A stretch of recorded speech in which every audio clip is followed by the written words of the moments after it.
When I was 13, the dawning of a new millennium took place on New Year's Eve.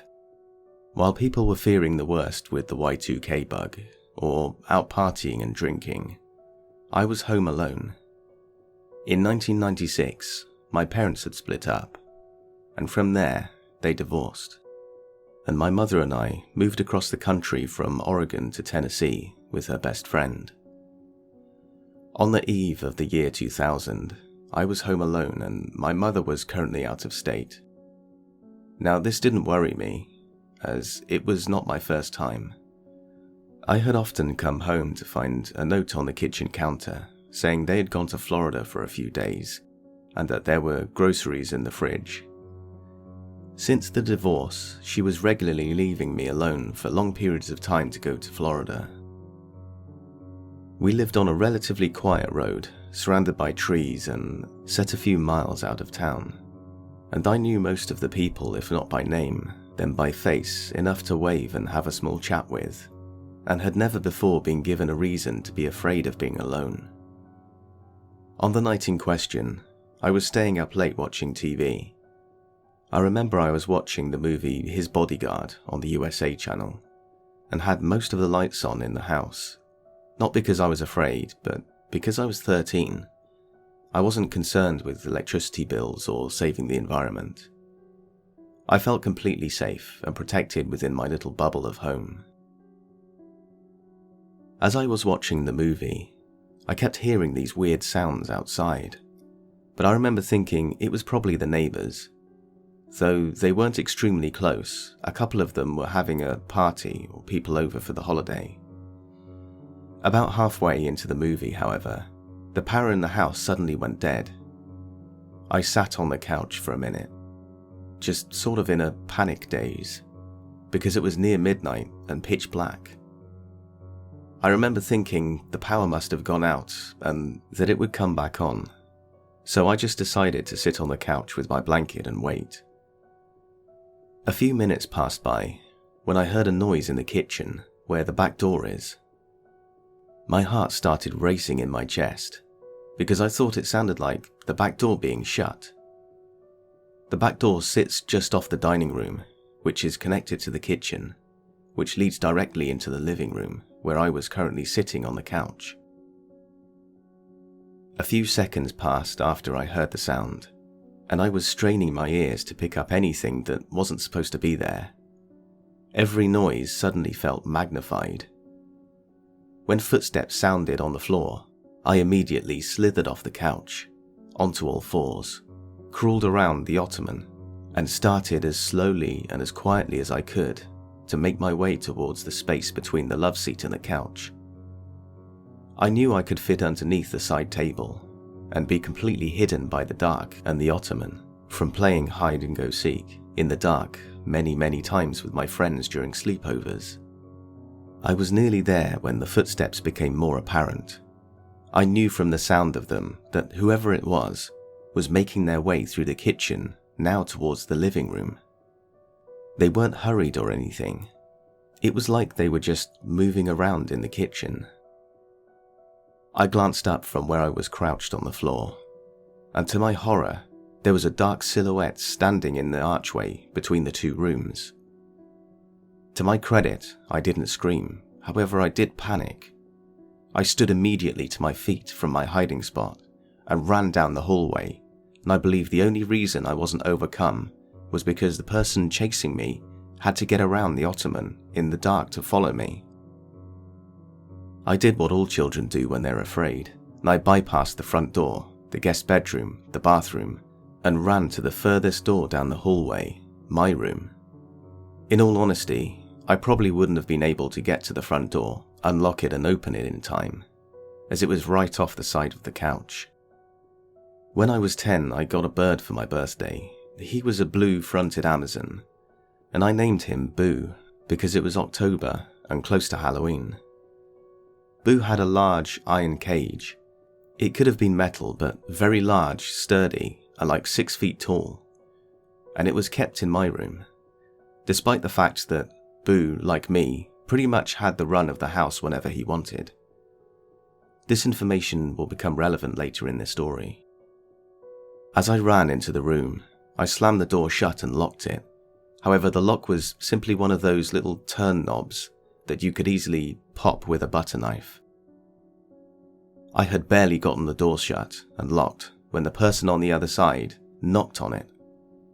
I have no idea why they knocked, if they did it to mock me or scare me, but I knew in my heart that my little lock was not going to keep whoever it was on the other side out of my room. It didn't keep my mother out when we were arguing, and it wouldn't stand up to brute force. I was panicking, on the verge of tears when the person started laughing. It was low, quiet, and because of that, it was even more frightening. It wasn't like maniac laughter, but as if they were genuinely amused. It was the laughter that really frightened me, and I started heavily, hysterically crying and looking around my room to figure out what I could do. That was when I realized Boo's cage would fit almost perfectly between the door and the wall of my closet. The cage moved quietly on my carpet floor, but as I pushed it into place, it scraped against the door and alerted whoever it was on the other side that I was trying to barricade myself in, because suddenly they threw themselves at my door, and you could hear the sound of the wood splintering and the door handle being twisted violently. Boo, who had been stirred by the movement awake, began literally screaming and flapping his wings. I might have screamed with him, but honestly, I don't remember screaming. I just remember being extremely scared. Terrified, I crawled under my bed, which was a metal bunk bed with a futon on the bottom, and waited. Several minutes passed, and the person eventually stopped attacking my door. Boo continued screaming even after he had stopped, though being under my bed gave me no feelings of being secure. I didn't come out from under it because I simply had nowhere else to go. I thought about trying to go out the window, but I was afraid he might expect it and therefore be waiting for me on the other side. And it was also several feet to the ground, as the house was built on a raised foundation. I remember laying under my bed, terrified for what felt like hours. I must have fallen asleep because I awoke the next morning to daylight. The fear of what happened came back to me as soon as I registered where I was and why, and scared if whoever had been in my house might still be there. I decided to crawl out of the window and run to a neighbor since it was daylight outside, and therefore I felt less afraid. Crawling out the window is a lot harder than it looks, and I did it less gracefully as I was not, and still am not, the most coordinated human being. Once I was back on my feet, however, I carefully made my way around the house, and that's when I noticed that the back door was wide open. Scared but feeling braver now that I went outside, and that it was morning instead of pitch black night, I walked up the back steps and peered inside. Seeing nothing out of the ordinary, no terrifying man leering at me basically, I decided to go inside.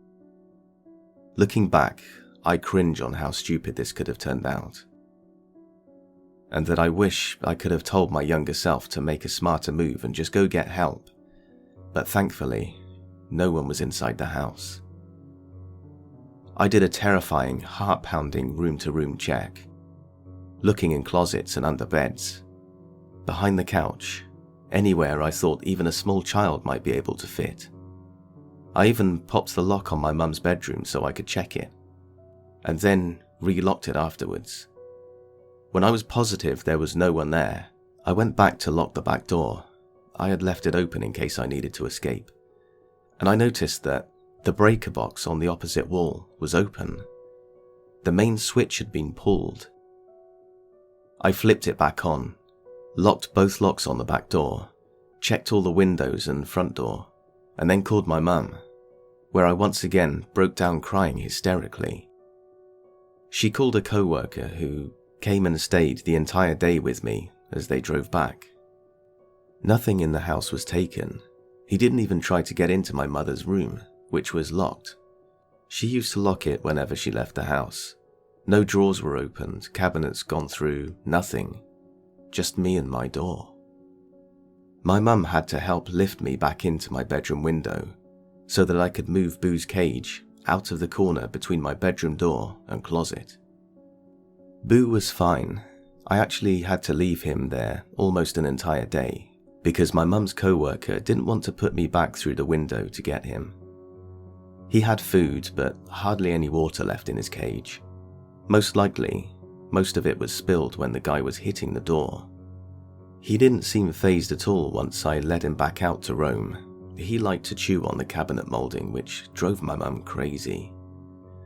Sadly, I lost him when I was 16 because I went to stay with my dad for a while and he traded him for drugs. It was one of the last straws in our relationship and why I moved back in with my mum. Boo was amazing. He could talk. He sang and cussed and was pretty hilarious. He would shout, "Wake up," in the morning really loud, even if I was already awake. My mum would try and stop him from chewing on things, and he would run from her and do this weird cackle. He was a great friend to me. Losing him really hurt me.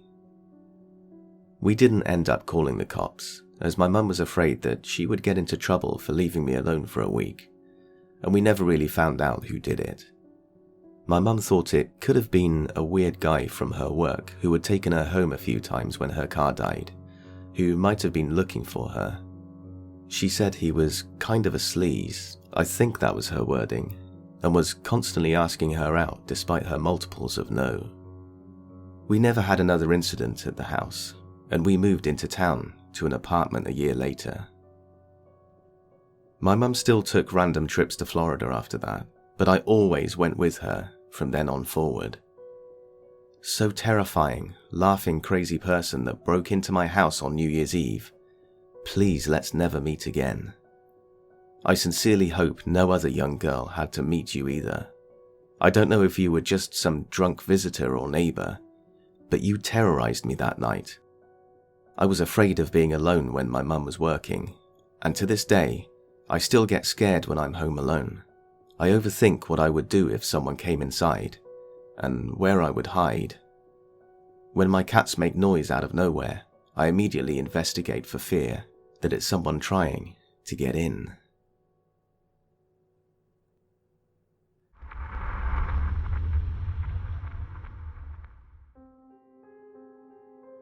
This happened a long time ago, when I was about 4 or 5. I'm 15 now.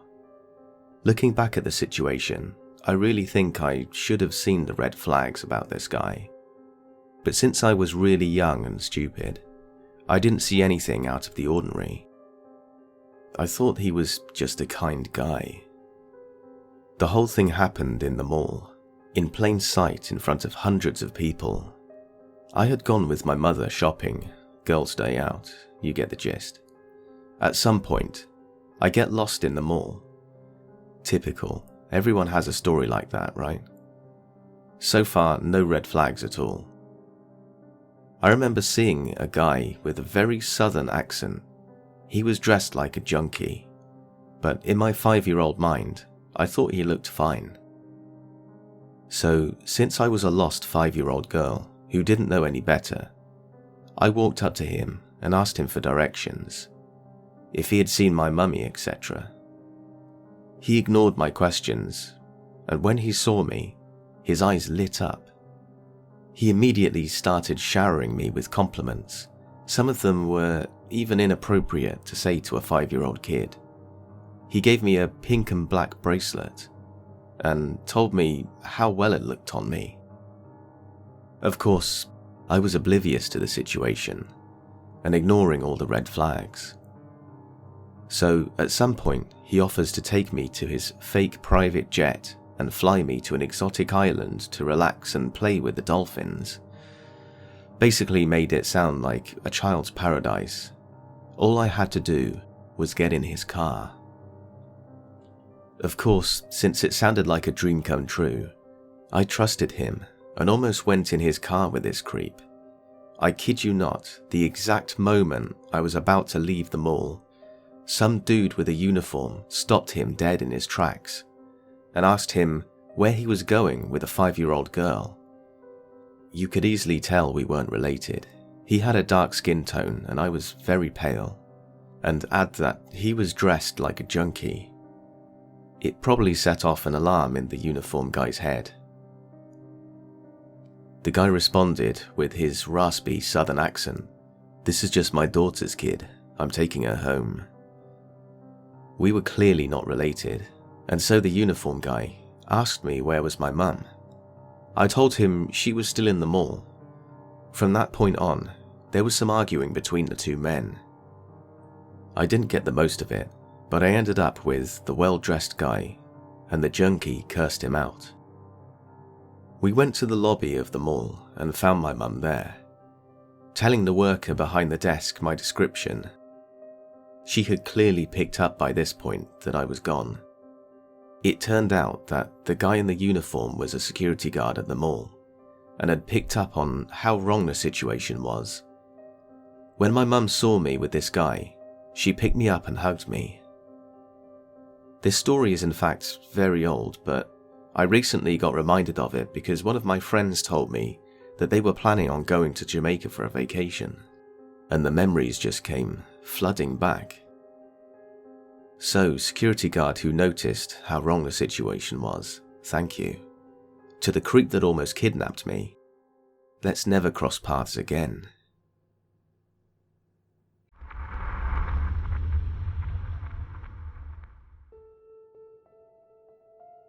A bit of a preface here.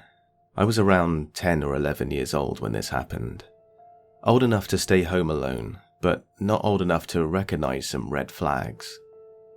My house sits close to the end of my street, which forms a U, but for some reason, the bus driver would never drop me off at my house.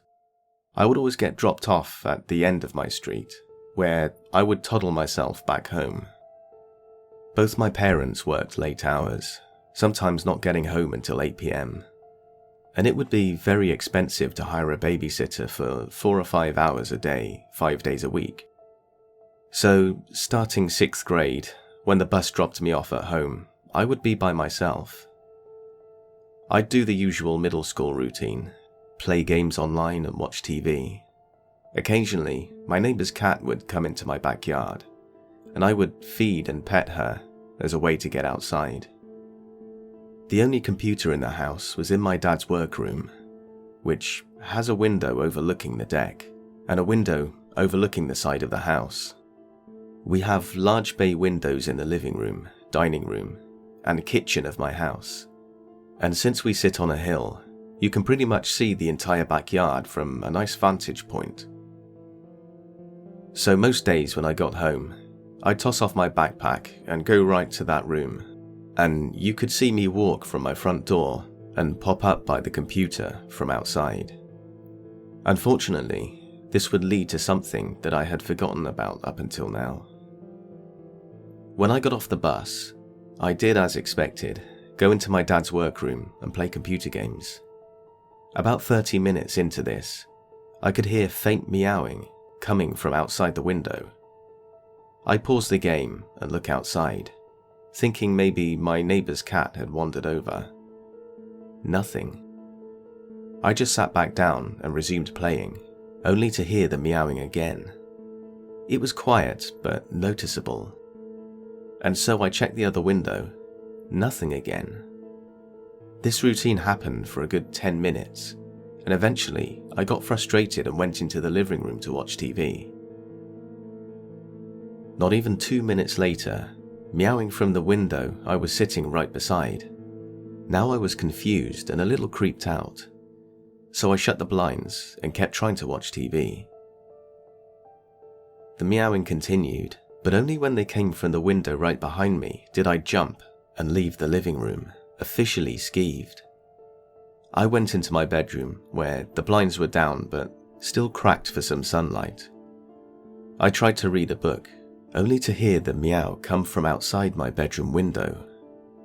This was enough to make me call my dad, concerned that maybe the cat was hurt, but I couldn't see it to be sure.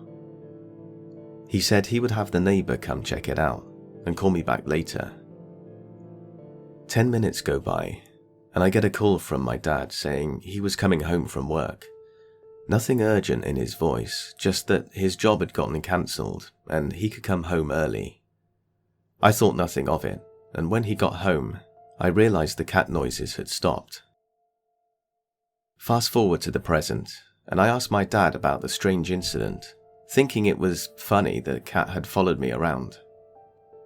What he told me next made my blood run cold.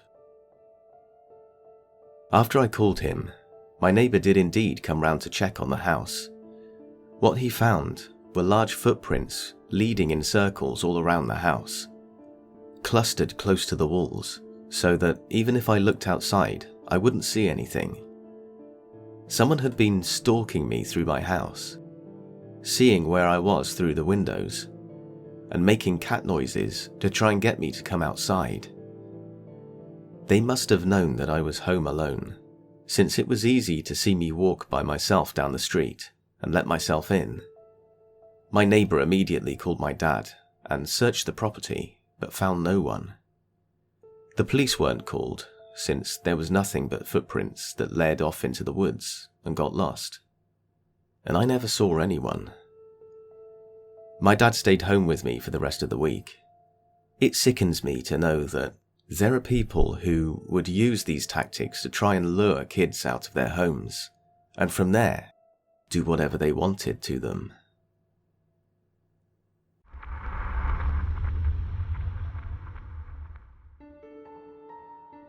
When I was 13, I broke my leg in a nasty bicycle accident.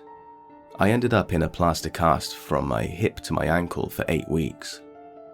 As it was coming up to Christmas, my younger brother wanted to go to the theatre to see the Christmas show. I was 13, moody, and accompanied by a bright pink cast everywhere I went. I was not feeling it. My dad, never one for going to the theatre, offered to take me to Pizza Hut instead. It was a rare opportunity to spend time with my dad, who was often working very long hours. He worked as a police officer, which, at the time, I didn't really take an interest in what he did. We had a great evening at Pizza Hut, and we got back into the car to go home, with full bellies and some pizza left over. I remember babbling away to my dad, as I had been the whole night, enthralled I had Dad's undivided attention. After a while, I noticed he wasn't really responding anymore. We were fairly near home, but still on main roads before we turned off to our housing estate. At first, I thought he'd just lost interest, and I glanced across and noticed he was permanently looking in his rearview mirror. I asked him what was up, and he said the car behind us has been following us the whole way from Pizza Hut. I glanced behind and commented that we were still on main roads. I couldn't see that this was an unusual route for this guy to take. He said, "I need to see whether he is. I don't want to lead this guy to our house." I rolled my eyes. My dad was always paranoid about stuff like that. He couldn't even tell friends we were going on holiday because he was convinced the house would be broken into while we were away. We were coming up to a residential area before ours that I knew from doing a newspaper round. I suggested the street coming up on the left, as it looped around in a horseshoe shape through the housing estate and brings you back out onto the same road we were on, just further up. Nobody would take this road to come out onto the main road again. My dad turned off, and so did the car. I will never forget the feeling, that sinking feeling as I watched the car sharply turn behind us. The car placed its full beams on. I let out a gasp and looked to my dad. He'd gone into work mode. He had completely shut me out. He accelerated down the street, and as we came to the main road, I saw there were many cars still on the main road. He pulled straight out onto the main road, meaning the car coming on the main road needed to brake sharply and held down their horn at us. I kept my eyes on the road ahead, breathing deeply as my dad weaved in and out of the lanes. A part of me was completely terrified, and a part of me was still convinced that this was not really happening. That he had exaggerated or mistaken this. He wasn't really following us. I dared to look in the side mirror, and saw it was a different car behind us. I felt myself relax a little. We turned left at the coming roundabout, giving very little room to anyone, and a few moments of holding my breath, thinking we were going to hear the sound of metal on metal. The street we had turned onto was slightly quieter than the road previous. I slowly glanced into the side mirror. It was still a different car behind us. I sighed relief and thought this had really been my dad's imagination. Suddenly, the rearview mirror became completely illuminated again, and I awkwardly turned in my seat to see the car pull out sharply from behind the car behind us, and pulling quickly behind ours again. I looked at my dad again. He grabbed his phone from his pocket and told me to call someone in particular on his phone, and put it on loudspeaker. My hands were shaking. I could barely press the buttons. A cheerful voice answered, and before he could say anything else, my dad quickly summarized what had happened. There was a pause, and I could hear voices speaking in the background, radios, beeping, and answering through radios. My dad barked at me to keep naming the streets we were on to the guy on the phone, as my dad randomly turned down streets, trying to keep to the main roads. I'm randomly calling names and trying to remember to say the direction we were heading. The car was so close behind us and completely blinding any view behind us. All I could think was, please don't hit us. If we crash, I can't run. What the hell can I do? My leg had only just been plastered. I knew I stood no chance. I suddenly wondered if they were getting close enough to take a shot at us. This was for me unthinkable. It was in England. Like, this is not the norm. Why the hell would someone want to shoot us? We continued to weave down streets and random turns as I tossed around in the front seat, clutching onto the mobile in my trembling hands. The voice on the phone shouted, "Turn into Tesco car park that's coming up on the left. We have 3 response vehicles coming from the other direction." My dad sharply turned into the car park, skipping the red light. I shut my eyes, again waiting for the sound of metal on metal. As we swung into the nearby empty car park, the car behind us in close pursuit. Blue lights surrounded our car from what felt like all directions. The sound of sirens was deafening. My dad got straight out of the car and ran behind us.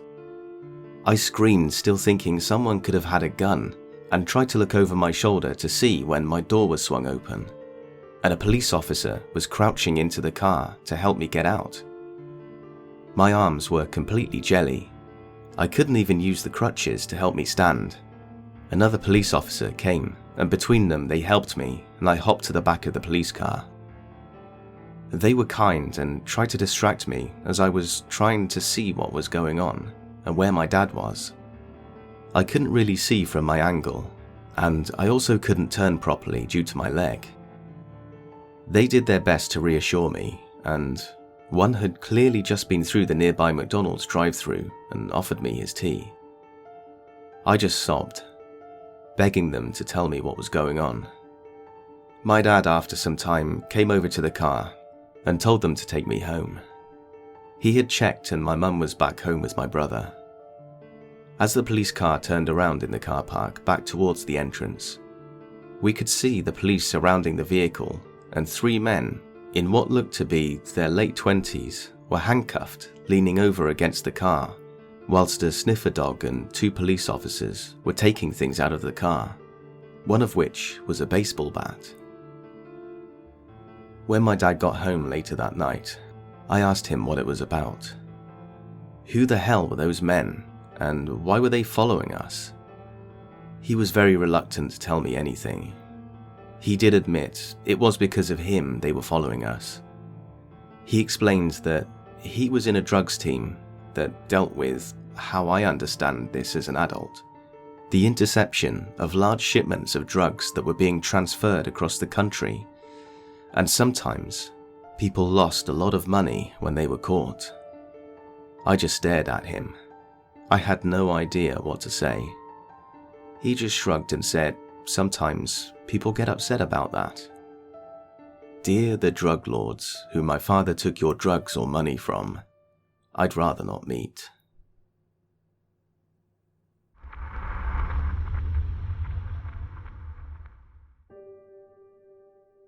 When I was around 15 years old, I was very active on many Facebook art groups, and I got to meet many people online who were often my age and ended up making lots of friends.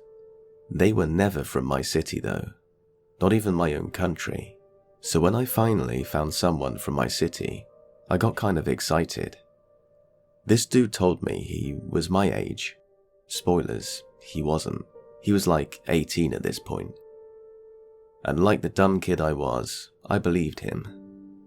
We talked for 2 months, I think, and he seemed chill. At least until he started to ask for personal info and pictures of me. And let me tell you, I may have been an idiot, but I'm not stupid and never sent anything. My Facebook profile didn't have any, but sadly my mum did have some pictures of me. And I tend to stand out because I'm very tall and have recognizable features. Now, this guy was very obsessed with Ronald McDonald. He had pictures of him everywhere and would share mostly old photos of the suit. But at the time, I thought that it was a joke or a weird aesthetic, and since I've always loved creepy photos, I didn't think much of it. At least until he started to show his clear devotion to the clown. He would say things like Donald was his hero and wanted to meet him, something that wasn't probable since we don't have McDonald's in my country. In his mission to get to know me, he asked if I was interested in someone, and I said no, then proceeded to ask me if I wanted to be his girlfriend. I of course said no. He kept insisting, so I lied and said I wasn't interested in anyone because I already had a girlfriend. I'm bi and was very open about it online at the time. He quickly switched from be my girlfriend to you're a sinner, and that's when I knew this dude was religious and homophobic as hell. He even asked me if my dad or any men had done something to me for me to like girls more. That's when I decided to block him on everything I could. He tried to contact me from different accounts, but the way he writes is very distinct, so I blocked them too. He would be everywhere. I would join a group for artists only, and he would pop up out of nowhere. He didn't even do art. If I left a group, he would leave too. I would go to conventions with my cousin, and he would be there. I knew how he looked because he did send me pics. I tried to pass it as a weird coincidence, but he didn't even like anime or anything about the conventions, so it was really weird. This went on for a good couple of years, and I somehow managed to avoid a physical encounter every time. I'm guessing he could keep track on me because I was, and still are, very active on my city's art community. I never post about personal life, or my face, but the times I did say something like going to X place to help, he would be there. Fast forward some years and I'm attending an art-related class. One of my classmates was a pretty weird dude, and I say weird because he would talk to my friend and me and would ask very not safe for work questions to us like we were a couple. But we were both minors, and he was 23, so I tried to keep a distance. One day, the McDonald guy comes to the building. I obviously fast walked to the other side of the building, but apparently he was looking for the other dude, and of course, they were friends. It seemed like the weird dude would talk about me and my friend with the McDonald guy, who clearly knew who I was, and was still trying to get to me. The classes always ended quite late, and I had to wait for my mum to pick me up. I'm very calm and quite strong, so I didn't fear being robbed because I had already been in that situation and know how to deal with it. But the knowledge of the McDonald guy, knowing where I was 3 days of the week, late at night, gave me the chills. I know I don't describe him like a dangerous guy, but he has been keeping an eye on me since 2016. I was still a kid, and I swear to Sky Daddy that I saw him walking on the street one night. My mum was late. She was always late, but this time, at least an hour late, and I ran into a sandwich store that was in the opposite direction because it looked like he was approaching me. I finished the classes and worked there for a little project. No more than a few days, but guess what? He was there. He didn't enter the building, but I could see him walking outside. Thankfully, those days my boss let me stay inside until my mum arrived, so I felt more calm. I see him around the internet from time to time, and I make sure to block him. At least I'm sure he doesn't know where I live because I moved recently, so that's a little comforting. So yeah, there's a weird Christian dude, obsessed with Ronald McDonald, who has been keeping an eye on me for at least 5 years now.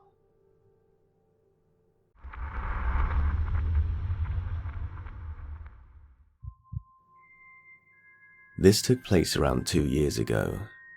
I was driving to work, a 5-hour drive. It was already dark. About 3 hours of driving, I started to get tired. I bought myself a coffee and some snacks at a gas station and went on.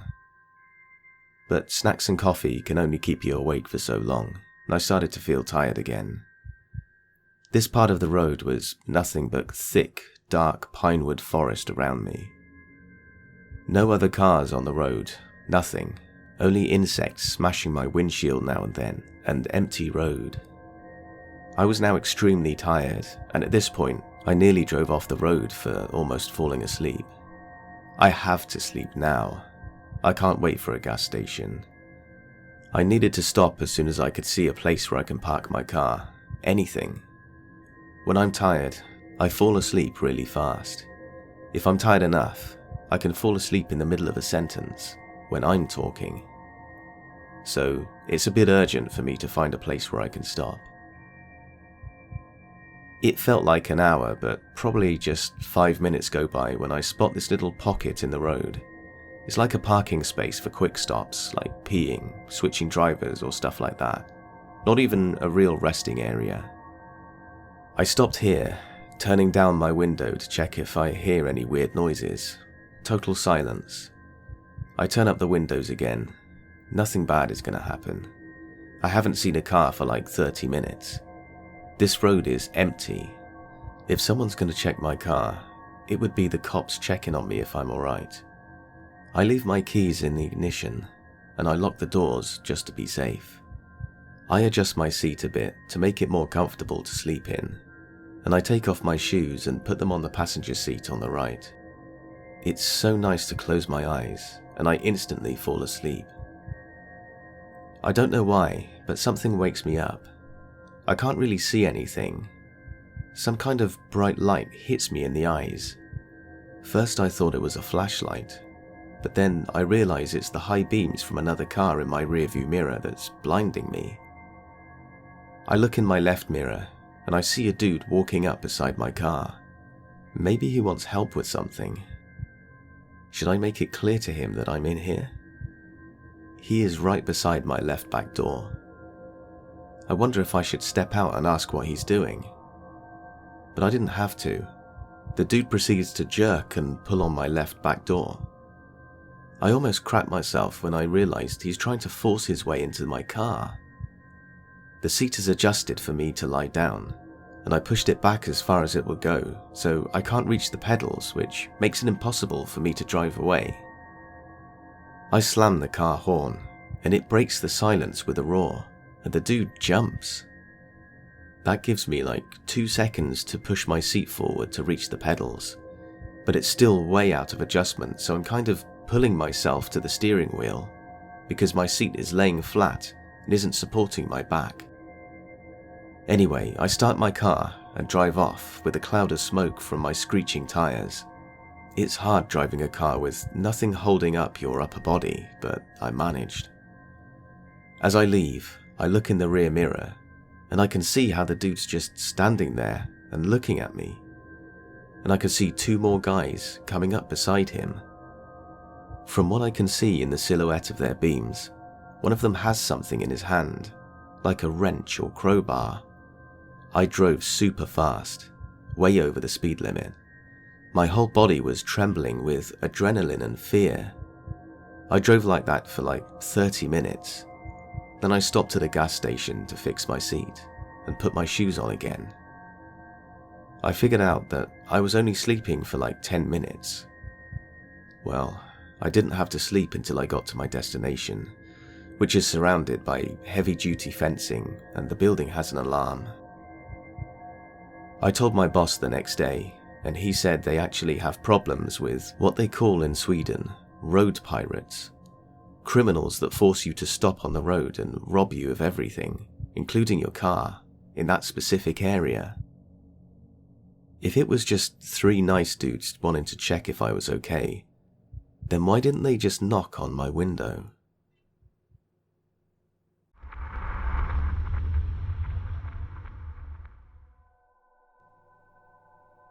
This happened last year between Christmas and New Year's Eve.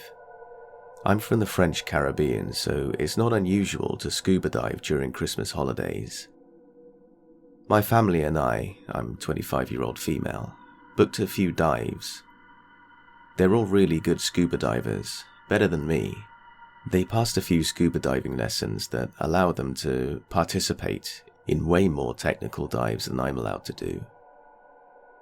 I enjoy scuba diving as well, and I'm able to do almost every casual dive, but I don't feel safe diving without an instructor yet. Even more so if it's a dive with decompression stops required. If anyone isn't familiar with scuba diving, here's a quick explanation. You can dive safely until a certain depth before the pressure becomes dangerous. If you dive below this point, which is roughly 20 meters or 65 feet, you have to do decompression stops during your ascent. It means that you have to stop while going back to the surface at certain times to let your body adapt itself to the pressure. If you ride up too quickly, you may catch decompression sickness, which can lead, in worst case scenario, to death. So we decided that I could manage a little private lesson with an instructor first, prior to more exciting dives with my family. So the first day, my family was enjoying a dive on a technical spot that I wasn't feeling up to while I was alone with my instructor, and retrieving my old diving reflexes. Everything went okay. We were on a beautiful coral reef.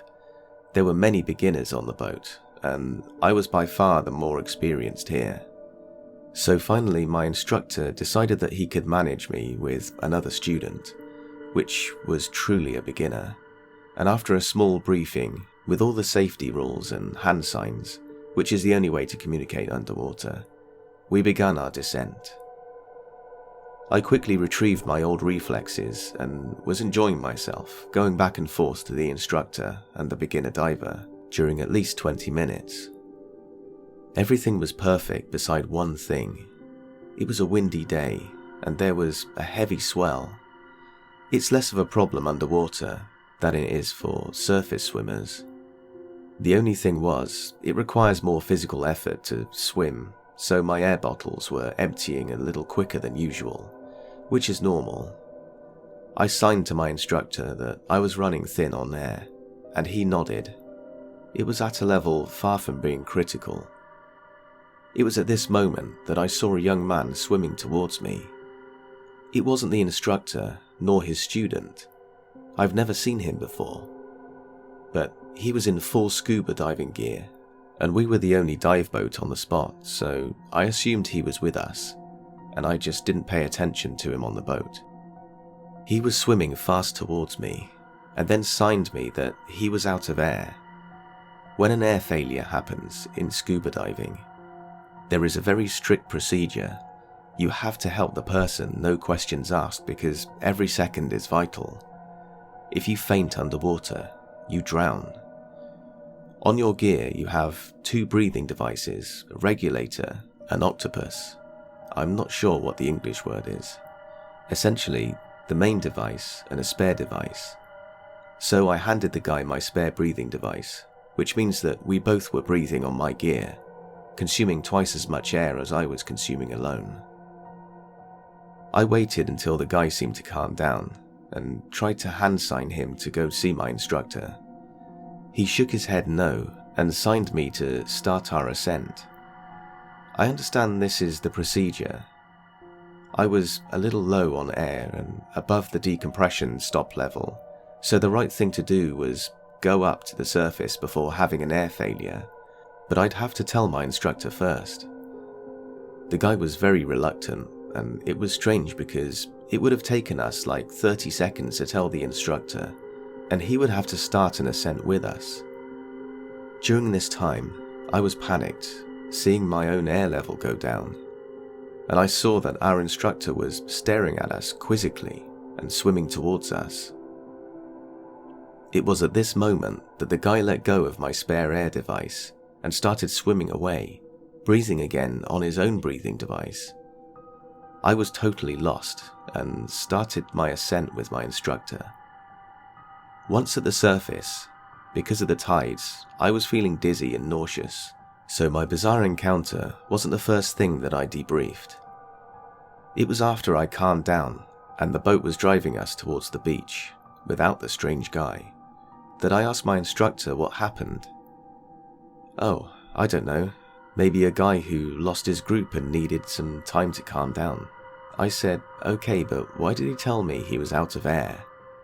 My instructor told me that I probably misunderstood his hand signing, that he was probably not telling me he was having an air failure because he left breathing on his own device. I'm sure I saw him do the air failure sign, but okay. The next day I joined my family during my dive, and the instructor was different. It was a girl this time, Charlie. I've had time to think about that guy, and I was worried about him. So I told everything that happened to Charlie and asked her if she knew the guy, and if he was okay because I didn't see him go back to the surface. She asked me to describe him, which I did, and she told me, "Oh, that's Marvin. No, don't worry about him. He's preparing himself to become a scuba diving instructor. Every time he has a day off from the restaurant he's working in, he asks us to drive him to the coral reef in the morning and to pick him up in the afternoon. I ate at his restaurant this noon, so I saw him. Don't worry." I was feeling relieved and told myself that it was just a comprehension issue with Marvin. The rest of the week went without incident. I was doing more and more technical dives, and everything went very smoothly. Charlie was a wonderful instructor. Never saw Marvin again. That being said, until the last dive. It was on New Year's Eve, and we had planned the best dive on that day. It was on a shipwreck, and I felt trained enough to try without any instructor. Just my family and me.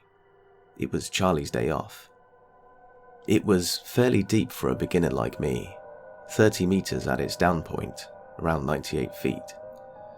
My first day male instructor was there and told us that he would be exploring the shipwreck too. So we would cross him and he would help me if he saw that I needed it. It was very comforting to know, and my family felt comforted too when I told them that. So we began our descent. I started swimming around the shipwreck. We crossed our old instructor twice, but every time I signed him that everything was okay. It was at that moment I saw Marvin swimming towards me. At this moment I was about 5 to 10 meters above my down point, still staying under my decompression stop level though. I was a little surprised, and even more surprised when he signed me again that he was out of air. I was mistrustful, but if there were any chance that it could be true, I couldn't not help him. So I handed him my spare breather.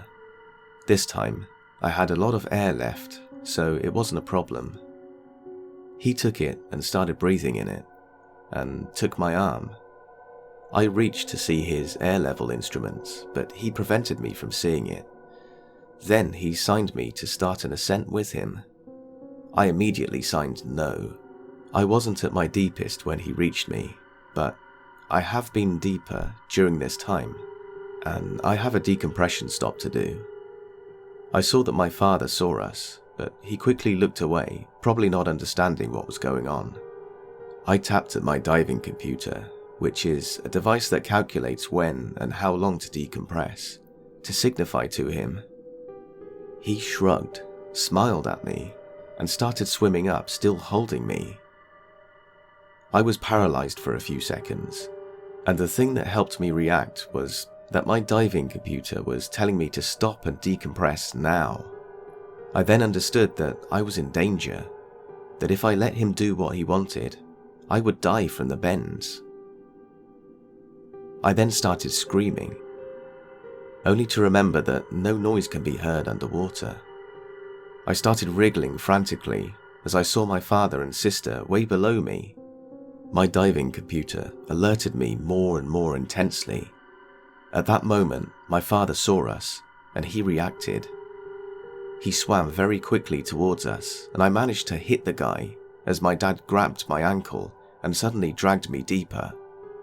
The guy then quickly swam away.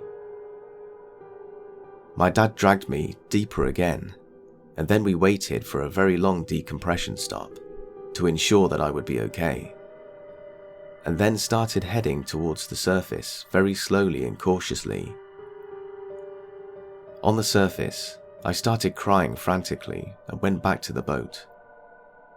My father then told me that he thought Marvin was my old instructor, and this was why he wasn't surprised at first. I then told it to my old instructor, who took it more seriously this time, and told me to show him Marvin when he would go up to the surface. Thing is, he never did. The next day, on New Year, we went a last time to the scuba diving club because my little sister had a diploma to collect. And we saw Charlie. She choked when I told her what had happened with Marvin. Then she told me that Marvin was at the restaurant yesterday for New Year's Eve, and he hadn't been scuba diving, which means that this guy wasn't Marvin. And to this day, I still don't know who he is, or what he wanted, and why he tried to kill me, maybe twice. So, not Marvin. I still don't know if I'm going to scuba dive during the upcoming holidays, but if I do, I'll let you alone with your air failure.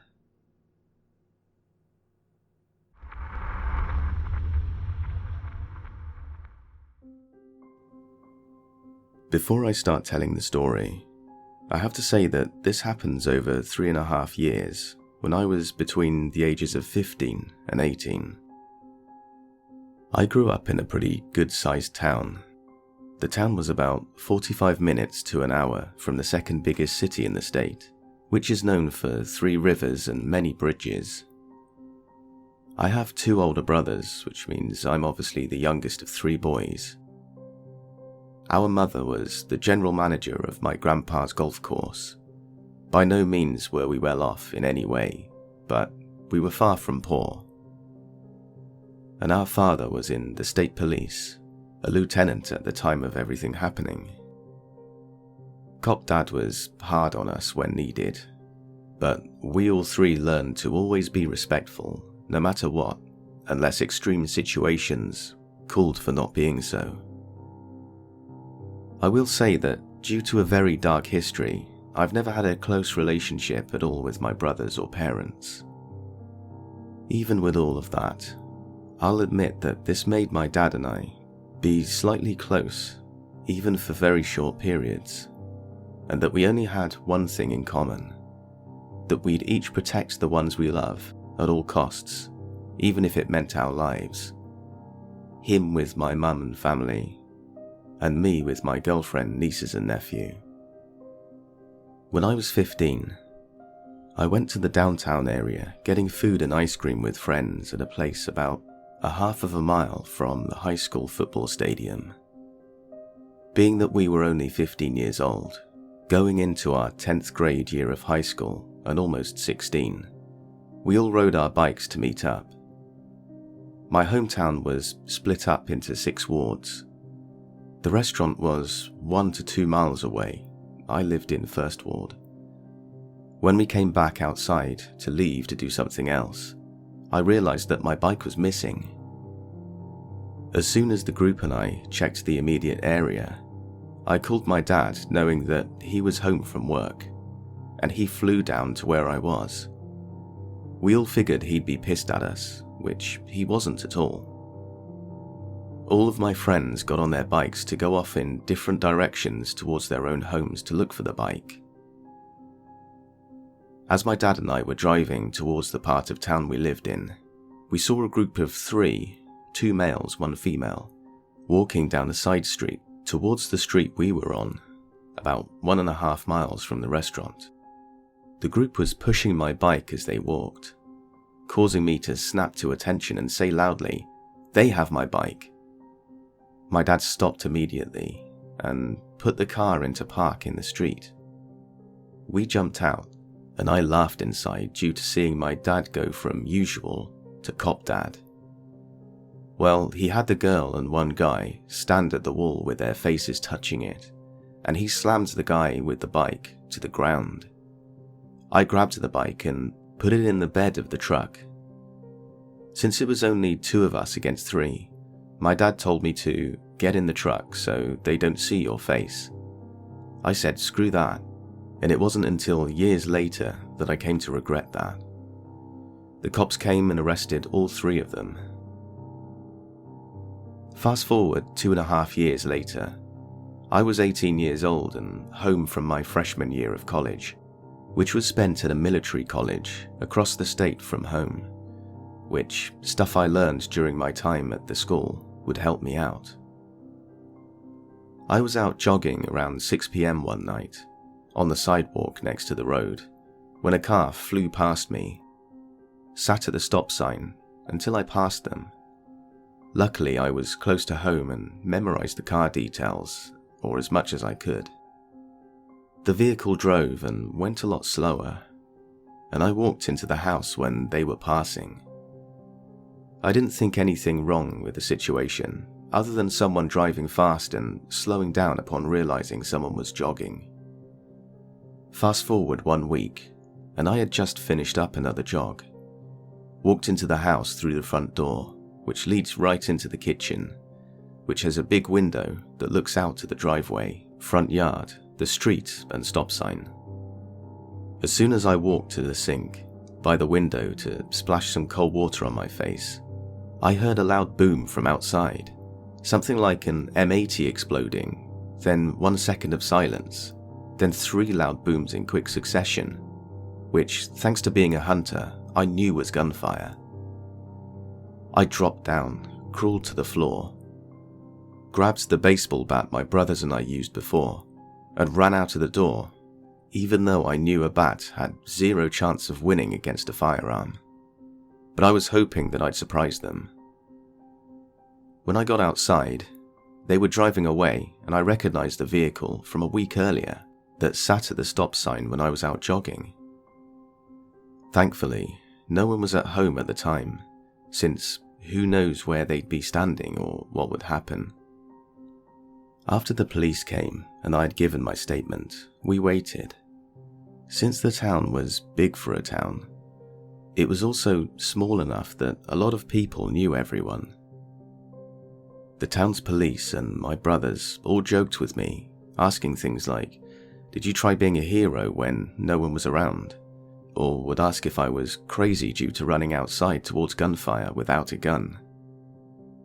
Well, 2 or 3 days had passed when we had received a call from the cops, saying that they had caught the guy who shot at our house. As it turns out, it was the same guy who stole my bike 2.5 years earlier. After finding that out, my dad and I looked at each other without saying anything. We didn't tell my mum about it being the same guy, and they had seen me finish up and walk into the house, luckily by chance. The guy had received 10 years for attempted murder with a weapon, attempted assault, but due to not a single person being injured in any way, no assault charges of any kind were charged towards him. So we went on with our lives, and I became an EMT during college, working on weekends, then finished school, When I was 26 years old, I had stopped by my parents' house when I was in the area. I walked into the kitchen, and on the kitchen table was the town's newspaper, which the front page read something along the lines of, "Local woman missing, vehicle found abandoned and burned." As I started reading the article for a second, I almost immediately ripped the kitchen table off the frame with rage. The article said that the missing woman's boyfriend, for some period of time, was the same guy who had stolen my bike and shot at my parents' house with me in the front window. He wasn't arrested or charged with any crime relating to the missing woman at the time. I left and went back to my apartment an hour away, and made sure I was always carrying a pistol, except when I was working on the ambulance. Even through all of the rage, I was feeling somewhat paranoid thoughts of he may be following me still, even if it is unlikely. My parents left their house for a week to stay at my grandpa's house, which was empty due to him living at the golf course. Life went on from there, and I still work as an EMT in the second biggest city in my state. The guy who shot at my house is currently in prison on charges of crimes not related to the murder of the lady in my hometown.